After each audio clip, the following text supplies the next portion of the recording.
Welcome along to Betting Weekly Premier League show. You're with Dan Roebuck alongside me, Nigel Seeley and Jack Wright. Nigel, how is your Christmas so far? Really good Boxing Day picks and a terrific show as well. We have to say that we are nudging, probably gone over by now, our record view. So welcome in new subscribers. If you know anyone who wants a betting show, make sure you point them in the right direction. But some excellent picks from yourself and Jack, Nigel. Yeah, I hope you had a good Christmas. Very quiet. Seeley household was very quiet this year. Not so hectic. Looking forward to the New Year shenanigans. That's where it's all going to go off. But very quiet at Christmas. Looking forward to it. And Boxing Day yesterday was really, really good. Obviously, I mean, I've been saying this for the whole show. You know, the leans that I've been given have been pretty good on the ROI and the records. And my official plays have letting the side down. Really, I've sort of made a little bit of ground up in the last couple of weeks. But last week, going into this match, obviously we're recording this now on Friday night. There's two matches on Friday night. We don't know how they're going to go. But going into this recording, every single lean I gave last week won. And the only one that lost was my 2U pick on Bournemouth, which is staggering, really. Wolves did the business. And again, it's, you know, in hindsight, that price went off at plus 350. We gave it at $3. It went off at 350. And they got the job done fairly comfortably. So, yeah, it's been good, but really it could have been better. The 2U play didn't get over the line, but the leans have been very, very good over the last few weeks as well. So it's all good. Yeah, you did change your mind with your hot dog, but the other one cashed as well, so it didn't really matter, I guess, didn't it? Because that was Everton and draw against City. Jack, I apologise for calling a three-way handicap a muggy bet last week because your big play cashed as well. Well done.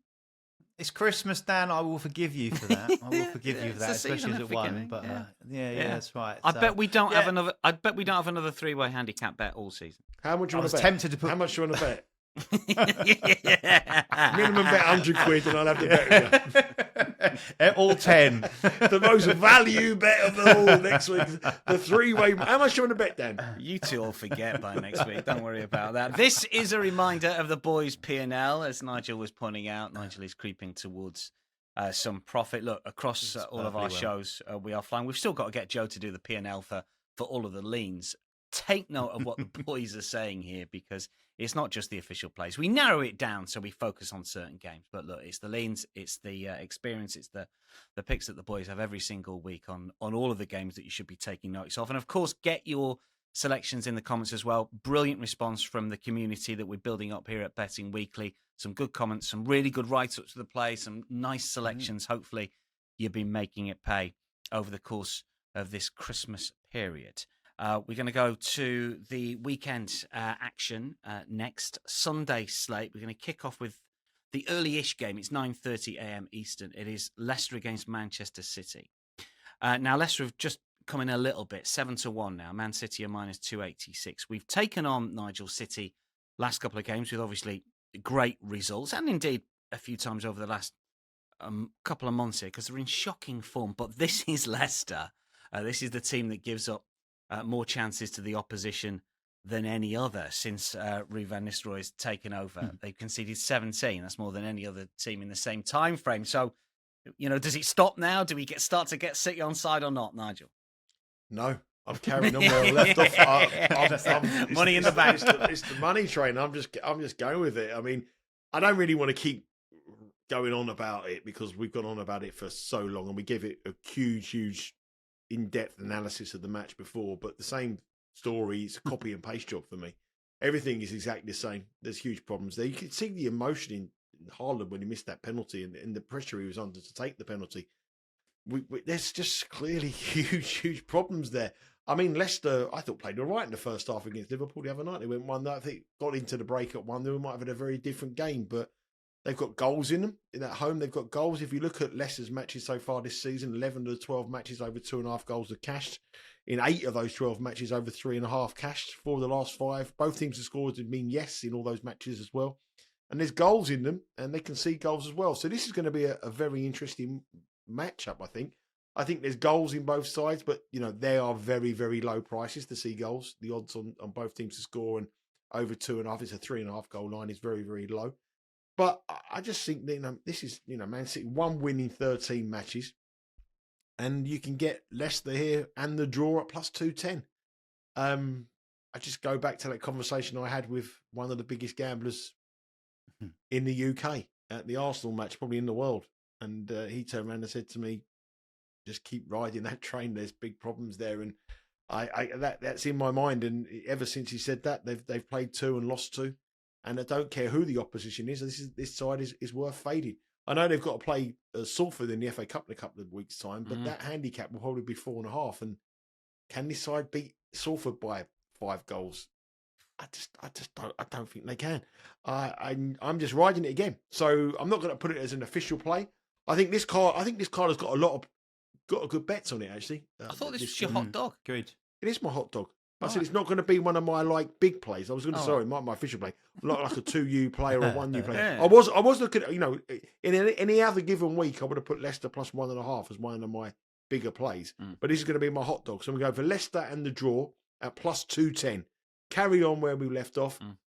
All is not well at Man City, as we know, as we keep touching on, and it doesn't matter who it is. Keep riding that anti-fade of Man City. So Leicester in the draw, plus 210 on the double chance market with Bet Rivers is my hot dog this week. We are playing with house money. That's the thing, isn't it? City have made us quite a bit of money opposing them.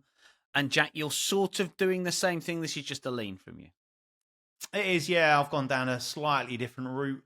Basically on the goals side of things, I think couldn't quite have the boldness there. Nigel's gone in with it, and quite understandably so. But I've gone for the fact for Leicester to score over 0.5 goals in the first half. So in essence, to score in the first half, that's still plus money, plus 155. I think it's quite a tidy price on this because of how I can see it panning out. City conceded the first half goal in 5 of their last 6 away in the league.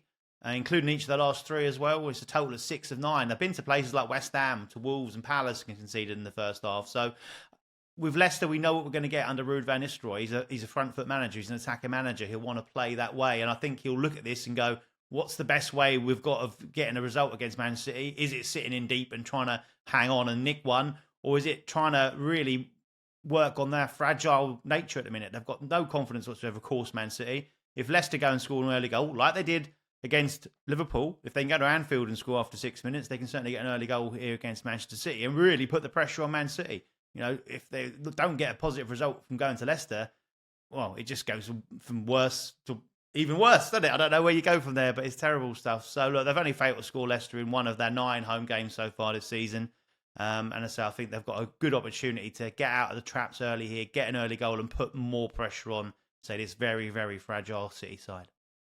One positive thing I want to just say about City, I don't know what you think about this, Nigel and Jack. Haaland, since the start of November, he's only scored 2 goals, but his expected goals number is 7.06. So any regression is going to see him score. Minus 152 to score against the worst defence in the league. What are we saying? Listen, is that not too? You got right for the first time this season last week. You carry on. You can have that with me. You can have that with me as long as I can have the minus 1 handicap. Will be featured again in the league. You can't have that because that's something you can manipulate. I can't manipulate Haaland as much as I'd like to. Well, you want to bet that bloke at minus 152 when you saw the pressure he was under penalty. You're laying that? You're laying that? I'll lay that. You can have that with me. I'll have a one with you. I'll have a one with you. Dan, funnily enough, I was actually looking for my play here was for Haaland not to score because those odds do come out sometimes and it's not listed at the moment. So I'm happy to take that. There you go. You got 200 quid. You got 100 on both. Done. 50, 100. Oh, we got. Happy Christmas! Come on. This is it. I already owe Jack a one from the European Championship. It's good that we didn't make the Christmas do. Right, let's move on, ladies and gentlemen. 10 a.m. on Sunday is Everton versus Forest here. We've got Nigel's 2U play coming up here. Now, Everton plus 165, Forest plus 185. Forest third. Won the last 4, haven't won 5 on the spin in the Premier League since the mid-90s, but they're not the favourites here. Nigel, obviously Everton are playing well to a certain extent. They're not winning games, but not losing them either. So what's the avenue in for a value play in your 2U pick? Well, it's Dyche against Nuno. Where do you think we're going here? We are going for unders, under 2.5. It's a little bit lower than what I usually do on a 2U play, but I think because it's a 2U play, we've got to take it. But I think under 2.5 goals here at minus 150 is the bet. If you look at Everton matches in recent weeks under Dyche, they're just doing what they're doing. Ugly matches, 5 draws in 7, 0-0s, 1-1s, just all under matches. 7 of the last 8 Everton matches, both teams have scored has been a no. 9 of the last Everton, 11 Everton matches have been under 2.5 goals. And I think this Nottingham Forest side now come into these matches with a little bit of pressure, a different kind of pressure than they were under at the bottom of the table. But now their fans are dreaming of Champions League. They're dreaming of Europe. They're dreaming of, if Liverpool have a slip up, they might think they could do a Leicester and win the Premier League title. So they're in dreamland at the moment. And I think that comes with a certain type of added pressure for them.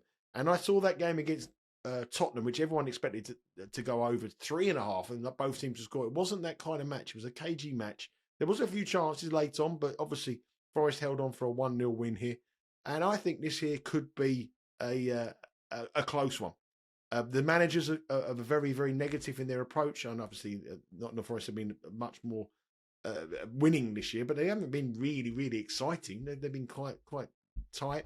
If you look at history between this match, 7 of the last 8 fixtures in the Premier League under 2.5 goals is cashed, and in the last 8 as well, 6 of those both teams have scored has been a no. So I think here now we absolutely know 100% what we're going to find from Everton. We know they're going to be tight, they're going to be well organised, they know they're going to be very hard to beat. And Forest now, I just believe here, might be thinking, okay, let's just keep it tight, try get 1-0, get a draw, win at home, and we know we could be in European football next season, which is a real possibility. So for me, under 2.5 goals, -150 is my 2U pick this week in Everton against Nottingham Forest. Jack, once again, it's a variation on a thing for you. This is a 1-unit play. It is, yeah. My first thought looking at the slate this weekend was unders in Everton versus Nottingham Forest. And in the end, because I do like a couple of other bets later on, as we'll find out, I've tweaked it a little bit and gone with a 1-unit play on both teams to score no.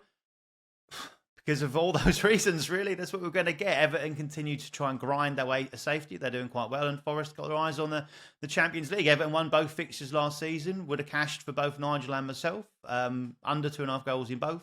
Both wins were to 0. Happy days. And when you look at the stats across the season for both teams to score, 11 of Everton's 17 games have seen only one or fewer teams score, which is the most in the league. And Forest only have Man United in between them and Everton third in that list with 10 of their 18 games so far this season. It's cashed in 9 of Everton's last 11 games, the last 3 at home, in 5 of the last 7 Forest games, including the last 2 and 3 of the last 4 away. So all the stats point towards it. But the one thing that I really like that really kind of put the cherry on top of the Christmas cake is the fact that this could be a possible standoff, because both these sides do not like to have the ball. When you look at the league table as far as possession is concerned, both these two are rock bottom, just around about averaging 40% possession per game. So they're all right when a side's coming at them, especially Forest, who are obviously winning their games. But when I've just got a feeling this could be a bit of a standoff, and who's going to blink first? I'm not sure either will. I don't know if that 0-0 detector is out of the museum yet, Nigel, but I've got a funny feeling. That it could be heading off towards Goodison Park, and it could be sound and loud and proud. So that a 0-0 draw would be a really good result for them, both of them, wouldn't it? I mean, Forest would be so happy with that. Another point, and Everton, just doing what they do. I mean, it wouldn't surprise you at all. Exactly right. So I think that is a runner. Absolutely. So I think what I liked as well for this bet and both our bets is Nuno really focusing on the fact that they're just beating Tottenham 1-0. And again, he was talking about the defence and how good their central defensive partnership was, how much their players avoided danger. And I think he's tipping his hat there a little bit to the fact they're not a side like many that pass the ball back and forward across their 6-yard box and cause unnecessary problems. Keep it simple, play the percentages, play to their strengths, and they're doing exceptionally well. So neither of these sides really great scorers, are they? Everton, only Southampton has scored fewer goals. And in the top 12, there's no side that's scored fewer than Forest. So, yeah, that's all pointing towards a low scorer. And I say both teams to score no for me. -114, I think, is a nice price. 1-unit play. 5 0-0s for Everton this season. That's 50% of all the 0-0s in the top flight. Spurs against Wolves next. We have got Jack's hot dog in this one. Spurs -162, Wolves +360. There's been a little bit of money for Wolves over the last 24 hours or so. Spurs minus money at home in the Premier League 6 times this season. They won the first 4, but they haven't won their next 2. Angie's around about plus 120-ish to be the next manager to go. I'll get Nigel's thoughts on that, but let's get the hot dog from Jack and get Jack's thoughts on this pick first. Yeah, it's obviously a player that we both like. We've talked about a lot over the course of the season. Matheus Cunha to score at plus 240. Yeah, comes into the hot dog territory, and I'm more than happy to get him on board for this one against his Spurs side. Lost their 9th league game on Boxing Day. Only at the time of recording, only Wolves, Leicester and Southampton have lost more games than that.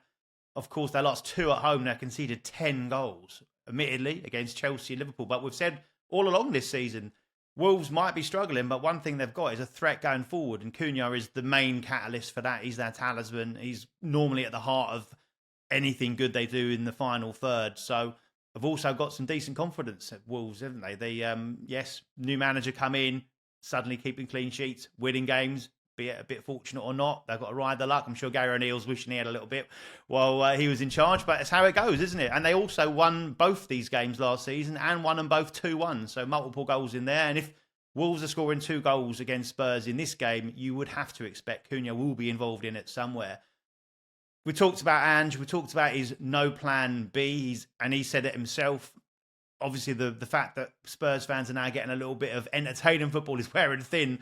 It's not enough for them. They want more than that. And where we've seen pundits talking about it, we've seen managers talking about it, we're now seeing players talking about Spurs being one-dimensional. We know how they play. They play with a very high line. Alanga said this in this post-match media after the game where he scored the winner in midweek. And he just says they play with that high line and there is so much space to use, and Wolves can absolutely make the most of that. And what's more for Spurs, probably the caveat for them is the fact that they've had such a terrible injury crisis and all in that defensive area, but they're refusing to change. Very high line. They ain't got the players to play it. We know Romero's out. Van der Ven, their 2 key defenders.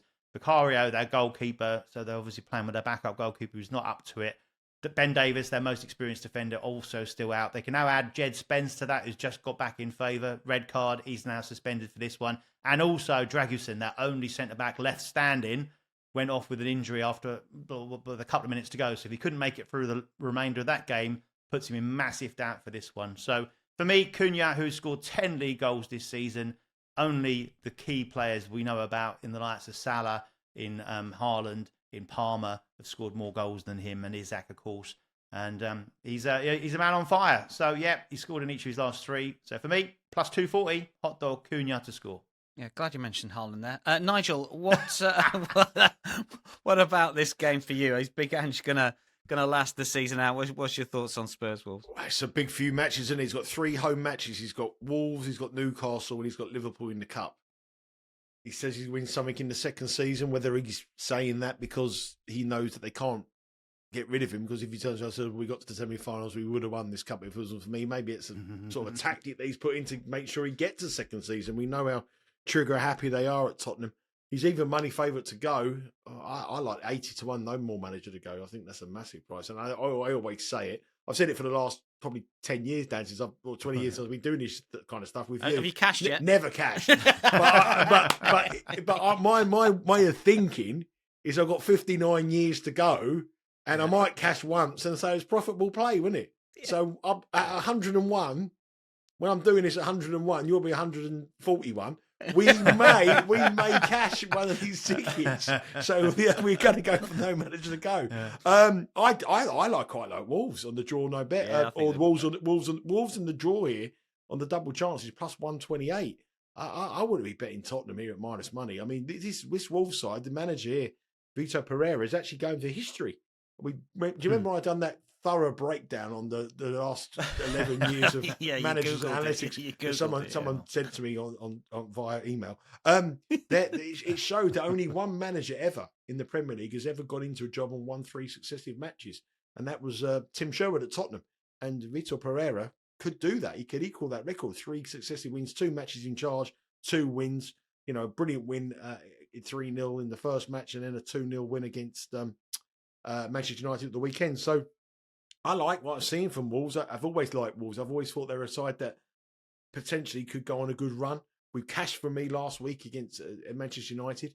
I like what I see. I just feel that the manager and Gary O'Neill sort of gave up a little bit. As I said before, I think got a manager here now who's got into it. He's Portuguese. There's 7 Portuguese players in the starting 11. It seems to be a right fit. And I just want to fade Tottenham at this moment in time. I think Tottenham are all about the cups.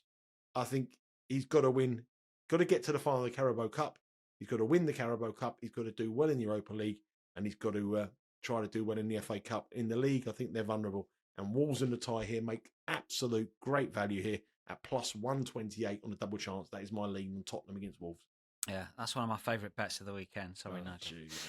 Fulham, I'm flying at the minute. Fulham versus What a waste Bournemouth. of 2 minutes, Nigel. What a waste of 2 minutes that was. Fulham versus Bournemouth, 10 a.m. Sunday. This is 8 hosting 6. Fulham are plus 138 favourites have been supported. Bournemouth plus 188 here. Fulham are 7 points better off after 18 games than last season. Bournemouth 4 points better off. I thought there might be a little bit more. What's just very quickly? Fulham top 6 plus 600. Bournemouth top 6 plus 300. Top 10 for Fulham minus 167. Top 10 for Bournemouth pretty short, minus 305. Very quickly, Nigel, any value in any of those? Well, I hadn't looked at that market, but if someone said to me plus $6 Fulham and plus $3 Bournemouth, I think top six. Top 6. I mean, I think Fulham are a much better bet, 6-1 rather than Bournemouth at 3-1 to be top. Yeah, I do. Right. I really do. Jack, any thoughts on that? Quick. I'm agreeing. Yeah, I thought you got them around the wrong way. I'm not casting doubt on your absolute professionalism, but and I haven't even lost a 2-unit play on Bournemouth last weekend. So yeah, for me, Fulham would be the better one. Yeah. Good. Okay, let's get some leans quick on this one. Nigel, what you got for us? Well, I can't read either of these sides. Every time I go with them, they let me down every time. They win that. It needs two sides. One of our YouTube comments says, Nigel, it's great to see you on the Bournemouth trade, and now you kicked off. You jumped off. Jumped straight off. Get your ticket. You've lasted one stop. I've gone from Bournemouth to Christchurch, and I'm off at Christchurch, heading to Southampton very quickly on the train. I'm gone.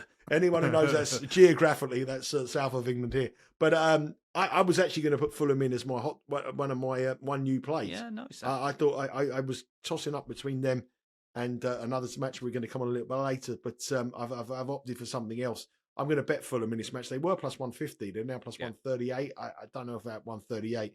But one thing about them, they've got goals in 8 of their 9 matches at home at Craven Cottage. Both teams have scored. It was a 0-0 match in the last match against Southampton, actually, which is the only reason why there hasn't been a whole thing. Bournemouth on the road. I always say Bournemouth are better at home than on the road, but on the road they've won their last 3. Wolves, Ipswich and Manchester United. But I do think Fulham here have the edge.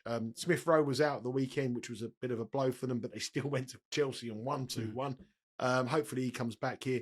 It was a 3-1 win last season for Fulham. I expect a similar kind of match. I'm going to go for both teams to score and Fulham to win. But on the money line, just my lean on this match is Fulham on the money line plus 138. Jack?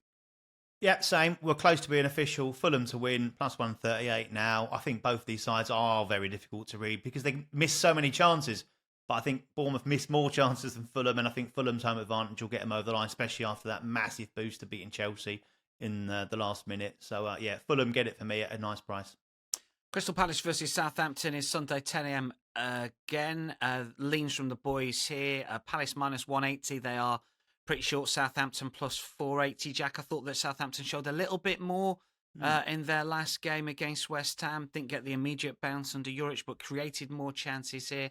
Palace have been better minus those games against Arsenal. A difficult one. I won't back Palace at minus 180. What's your angle for this one? Yeah, it's not my strongest play by any stretched imagination, but I have just gone with Southampton, believe it or not, on a plus 1 Asian handicap, minus 120. That's the Asian handicap at minus 120. Mainly because they've tightened up since Martin's left, hasn't they? Russell Martin's gone. They've stopped being quite so stupid at the back. A 2-1 loss at home to Liverpool, 0-0, creditable, away at Fulham. And pretty unlucky really to lose at home to West Ham. That problem, couldn't score goals, could it? And they had so many good chances. But this bet obviously doesn't lose in any of those games and wins once. So that isn't too bad.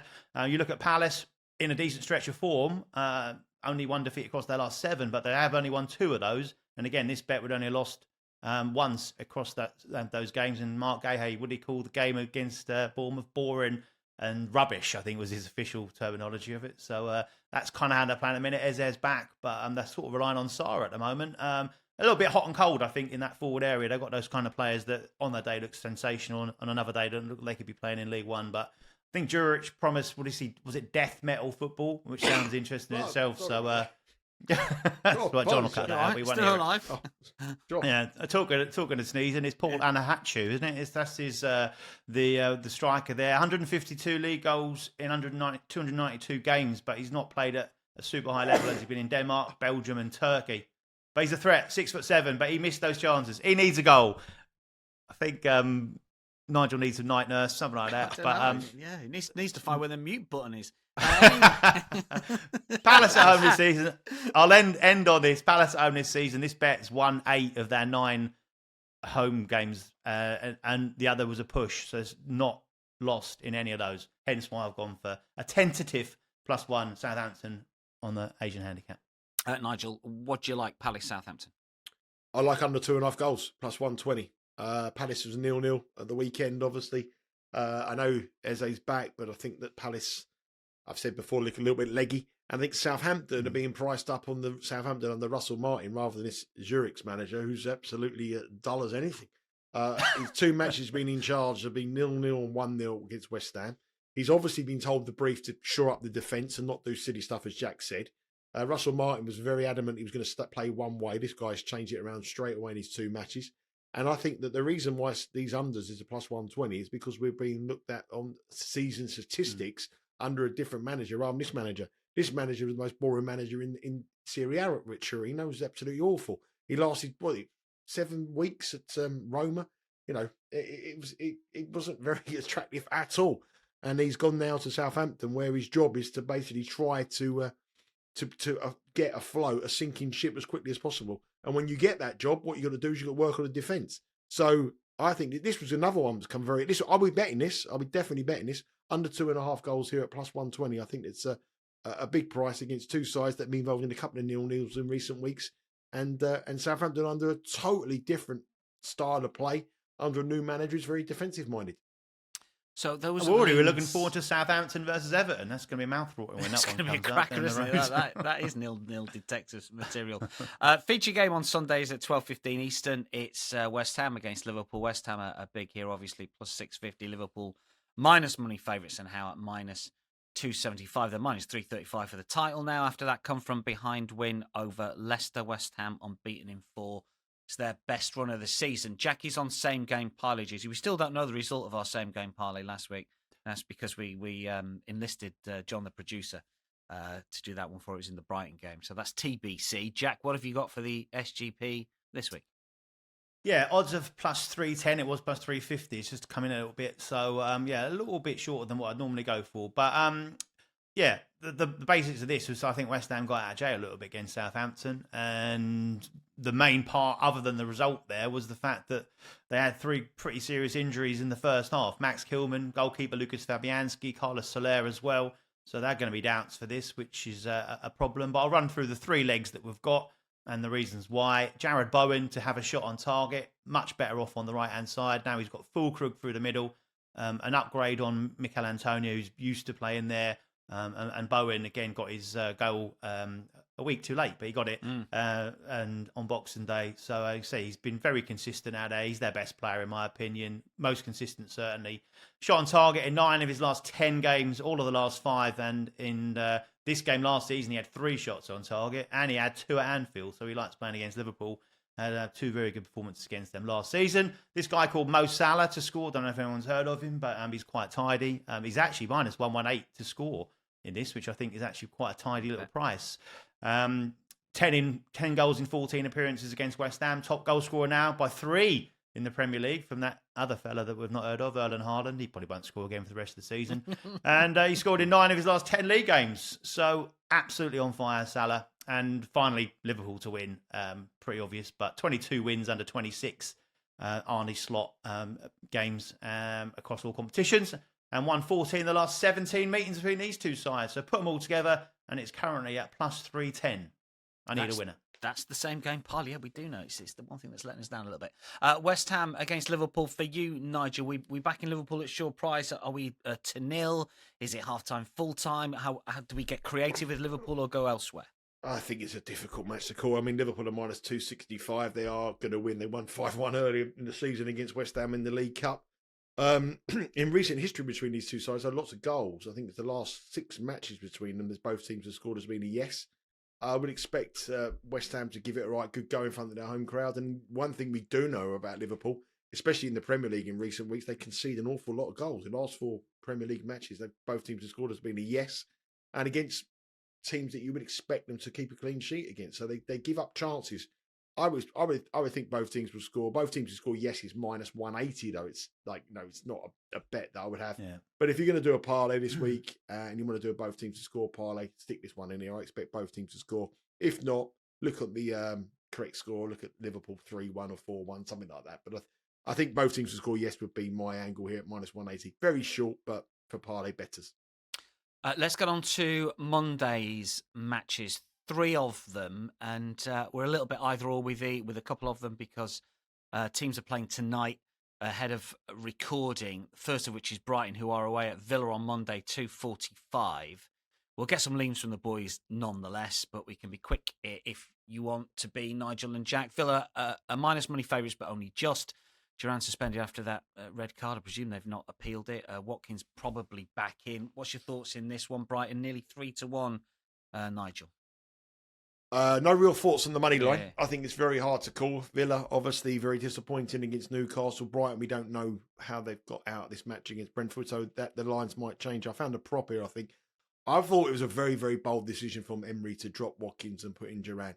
I know that Duran has done well. He's an impact player, and obviously it's backfired on him. You saw the body language of Emery at the sidelines at the weekend, at it with the Newcastle bench. You never seen him like that. He's frustrated with that. And I think Watkins has got a point to prove. So he's going to return. He's going to lead the Villa line. This is a match that you would expect a lot of goals. It's 3.5 goals. Brighton teams matches this season, the last 10 matches have been both teams to score. Yes, 14 of their 15 matches this season, both teams have scored.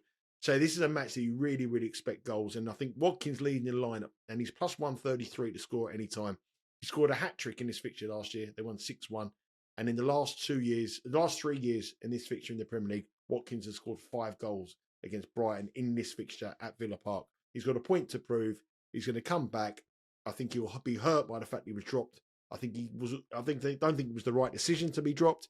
And I think he'll come back and I think he'll score. So Ollie Watkins here at plus 133, anytime goal scorer. Yeah, what I'll do as well, viewers, is I'll ask the boys that if there's any sort of updates after the Thursday games, Jack and Nigel can put them in the YouTube comments here. But Jack, what you got for us for Villa Brighton? I've just gone Villa on the money line, minus 114. And part of that reason, a large part of that reason, is the fact of Watkins coming in. What a great replacement to have up your sleeve for Duran. And yeah, with a point to prove, a hungry Watkins, point to prove, time to shine. And I'm not convinced by Brighton, and they have struggled defensively over recent weeks as well. And I think we've been pretty good with Villa. We've kind of called them at the right times. We've identified their good home spots, and we've seen them win their last 3 on home soil. And we've identified when they've been vulnerable away from home, as we did with that trip to Newcastle. So they've been pretty good for us and a pretty easy read. So I think this is a good opportunity for them here. An extra day's rest against Brighton.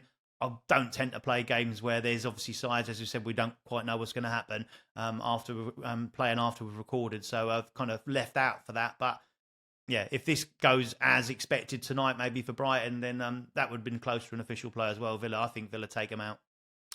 Ipswich, Chelsea, same rules apply with Ipswich against Arsenal at the Emirates tonight, but we expect Ipswich to lose. They're plus 575 to win at home to Ipswich. Chelsea having a wobble here, Nigel, held by Everton. Beaten by Fulham. I mean, are they done now in terms of title? I mean, I know you guys didn't really fancy them anyway, but in terms of, is that it now, or do you see them having a little bit of resurgence and getting closer to Liverpool than Arsenal? Maybe? Well, you got not only got to rely on them to winning every game, you got to rely on Liverpool dropping points. So I think they're pretty much done, really. I didn't think they were contenders anyway. I thought that next season, I've always said there'd be a side, and I've always think there'd be a cup side. That was a disappointing result for them, but they thought they had the game won. It's just inexperience, I suppose, that cost them that win. If they played that match 100 times again, they'd probably win it 95 times. So it's just a blip. It's just a blip. They're minus 265 to bounce back with a win at Ipswich. I expect them to win this fairly comfortably. We don't really know, obviously, say about Ipswich. We expect them to lose to Arsenal this evening. But the form line I like here is the way that Chelsea played against Southampton, where they went to Southampton, 1-5-1, dominated the match. They were absolutely exceptional that day. And I don't think Ipswich are much better, slightly better than Southampton. So they're both newly promoted clubs. And I think it'll be a similar kind of performance. So I expect Chelsea to win this fairly comfortably. They're minus 265. And, I was looking around trying to find the bet.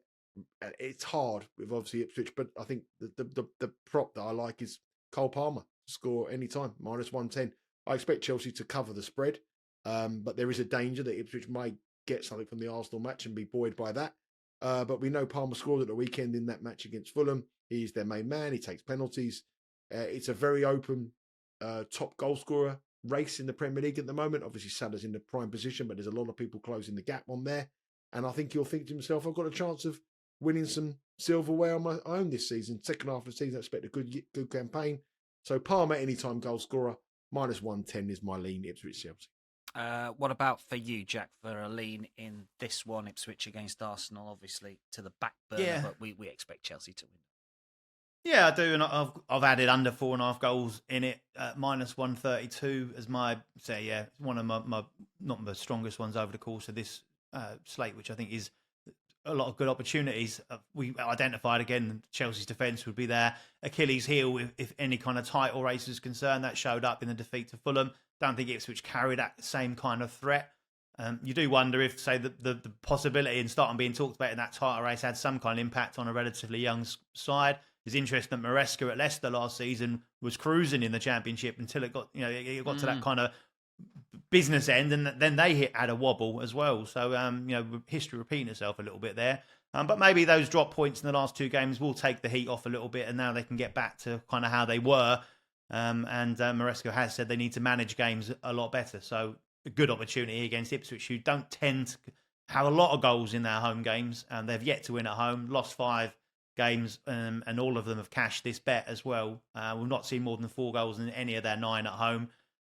The one concern would be how they defended against Newcastle when they conceded 4. If they do that, then so they'll have a field day. But I think they'll go a little bit more safety first in this one, but still lose, and say under 4.5 adds to that to get a slightly better price. We have got some official plays in the next game because we have got completed form lines to talk about. Manchester United versus Newcastle is 3 p.m. on Monday. United plus 175, Newcastle plus 145. United can't find any sort of rhythm at the moment. The red card obviously didn't help. Bruno Fernandes now suspended. He's contributed to 9 Premier League goals this season. I think Garty might be out as well. Newcastle, Jack, were around the same odds, slightly shorter, in fact, for this game last season, but they lost. It was back in May. You can argue they're in better form now. You've got your 2-unit play on this one. So let us know what it is. Yeah, simply Newcastle to win. And people might look at it and go, hang on, this is plus 145 and it's 2 units compared to a minus 120 earlier, which was a unit. But this is my strongest play of the weekend. I do think that Newcastle will go to Old Trafford and potentially have a bit of a field day there. United are terrible at this moment in time. They can't defend set pieces. You mentioned the red card contributing towards it, but they just find ways to contribute towards getting beaten, be it a red card, be it conceding direct from a corner for the second time. That's unbelievable. But they have conceded 5 goals under Amorim from set pieces alone. That's always a danger for any side anywhere in the league. In any league, if you concede from set pieces, you normally lose games. You're in trouble. So look out for the likes of Dan Burn in this one. Fabian Schär as well. Absolutely massive threats from set pieces. Delivery of Hall and Trippier are really good, up there with the best in the league. So they've got the ammunition to hurt. You talked about no Fernandes, possibly no Ugarte either. The energy in this Newcastle midfield is through the roof. The likes of Joe Linton, Bruno Guimaraes, obviously Tonali's come in as well and looking superb. I think they can really overwhelm Manchester United here. They can have the energy to burst through that midfield. We talked about Gordon needing to step up after what Murphy did the last week, and he scored the opening goal in that win over Villa at the weekend. And you say they've just got players that are in form. And of course, Isaac is a goal scorer that Man United can only dream of having. Someone that can score goals so well, so prolifically. And he's even cashed a bet for us at long last this season. So good on him. More of the same, and expect it as well. Look, Man United, no urgency. They're so slow on the ball. They're pedestrian. They need another reset. They've bought loads of players in. They're going to have to get rid of them again. They're going to have to try and buy new players in. And they just, Amorim seems at a loss. He's going, these players can't take on board what I want them to do. And he's got no idea how long it will take for him to see a positive upturn. I don't think there's any chance of them having a positive upturn in this one. This is a right good chance for Newcastle. Up to 5th now, 6 points off 2nd. And say they've got a massive opportunity against a side that if it wasn't Man United in name, how they're playing and where they are in the league, they'd go, well, they would be a very much different price. And so I did look at the price they were last season, and so I was a bit surprised to see them same kind of figures. So yeah, for me, 2-unit play, Newcastle to win, straight up, no messing about, plus 145. It's interesting, Nigel. You were talking about the fact that United were backed against Wolves, and we were surprised a little bit of that. I don't know if it's syndicate money. We talked about it on the show a little bit. Do you think that United are going to get backed again here? I mean, Newcastle are favourites to win this game, and give us your pick as well, because it is a 1-unit play. Well, I've gone for Newcastle on the money line as well. I don't think they will get back because the early money has come for Newcastle. They were plus 150, now they're down to plus 140, and I expect them to hit to even lower, minus 130, plus 138, maybe plus 130. Manchester United just terrible at the moment, aren't they? I mean, you're 3-0 home defeat against Bournemouth, then go to Wolves 2-0. They're going through a bit of a crisis at the moment. They need their captain, they need the talisman, and he gets sent off. No good. He's made a bold decision about Rashford, which I got a feeling he might end up at Arsenal. Rashford. I don't know. You probably know a little bit more than me, Dan, but I think he might end up at Arsenal. Rashford. No, okay. I know nothing. I'll give Harry a call. Yeah. I got a feeling he might end up at Arsenal, but they're without Saka, and they need someone. I think he could be. I think he could go there, but I think that's a really bad decision from him. And I've said in my breakdown on the Wolves match, I just feel that he's just really doing a rebuilding process. Just get through this season. Don't worry about it. See if we can win something in Europe. See if we can have a run in the FA Cup, which is going to be difficult because they're going to play Arsenal. And just write it off, and then we'll have a go. I'll clear everyone out you want me to clear out. They've got a wage bill they need to cut down. I'll get rid of every bit of dead wood in this and judge me next season. And that's how I think it's going. I think he's putting everyone out, doesn't really care, go through the motions, see how we go, but judge me from the start of next season, and I'll see if I can win you a cup. Newcastle, on the other hand, are flying. I mean, they had the worst start they've had in the Premier League, and now they're within touching distance of the Champions League. They've scored at least 2 goals in their last 6. They've won their last 4. They give Liverpool a real fright in the 3-3 draw. They battered Aston Villa, and they're against a Man United side who are dreadful, who can't score goals, and Newcastle got goals in abundance. So I think Newcastle, personally, if this was, where are Man United now in the league? 15th, 14th, 15th in the league? They're just above West Ham. Well, if this you were basing this on a team that without the name Manchester United, Newcastle would be minus 110 to win this match. And you're getting plus 130 because who they are. And Newcastle will bet, and I think they'll win. 1-unit play for Nigel, 2-unit play for Jack, Newcastle to win at Old Trafford. One game coming up on New Year's Day, isn't it? Brentford against Arsenal, a little bit of an outlier. We don't know what either side have done because they're both playing tonight, but we'll get just brief thoughts from the boys nonetheless. Jack, you can go first. I mean, Arsenal are short price favourites, minus 200 as it stands. Probably not too much is going to change. Obviously, it depends on results, but give us your thoughts. Yeah, again, one to avoid for those reasons. I think their goals in it. I've gone for an over 3 Asian total at minus 118 as my lean. You should expect Brentford to score. No, they didn't last time at home, but when they're at home, they normally score. They have done in 8 of their 9 home league games so far this season, but have conceded in all of them. Arsenal are scoring goals again, even without Saka. So it'll be interesting to see how they do get on tonight to see if they want to keep that momentum going, or if they can keep that momentum going, or if they want. I'm sure they do. But they have conceded in their last 7 road trips, including bizarre games. Crystal Palace, they won 5-1. West Ham, they won 5-2. So loads of goals in it and a win. Brentford are slipping, and they obviously heavily relied on that home form, but have now had a little bit of a wobble, lost the last 3 on the spin, could be 4 after tonight's game as well.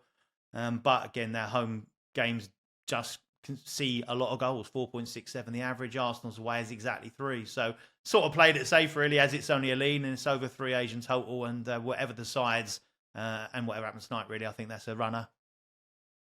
Nigel, what do you think? I think Arsenal are ridiculously short here at minus $2. I really, really do. I think that is a very, very low price. I think if you've taken Arsenal where, you've got to be very brave. Saka is a big blow. We haven't seen really how much of a blow it's going to be until we get these kind of matches, because we know Brentford are fast starts, fast tempo. Arsenal got come a cropper here, didn't they, on the first day of the season a few years back when Brentford come to the Premier League for the first night. It'll be rocking down there. Down by the River Thames there in Brentford, but I got a feeling here Arsenal right struggle here. I thought Brentford at $5 was tempted on the money line. I want to oppose Arsenal. And the best way I thought to oppose them, I want Arsenal to win because I'm on Arsenal to win the Premier League. I'm still haven't given up hope on that. But I just look at these prices and think they're wrong, given how strong Brentford are at home. And I think Brentford on the Asian handicap receiving 1.25 goals. Well, that to me is very, very tempting. Minus 134. You got to rely on Arsenal to win by more than 2 goals. 2 goals or more for you to cash on both bets. I mean, I can't see Arsenal winning by 2 goals or more again without Saka. We know Jesus has been on fire, scoring goals, but every match now Arsenal take to the pitch is a must-win match, and it's a must-win day. If they lose, that's it. The title's gone because Liverpool just keep doing the business. And obviously, you would expect Liverpool to get to win at West Ham. It might be a different game if West Ham get anything from there, but at this moment in time, as we stand here, Brentford plus 1.25 goals in the Asian handicap at home to Arsenal is a big price. Interesting. That's the game on New Year's Day. Obviously, if the boys have got any sort of change of opinion, they'll stick it up on the YouTube comments. That's our last show of the year. So happy New Year to everyone. Nigel, what are you doing? Keeping it quiet, keeping it on the down low? I'm flying to Dubai tomorrow morning.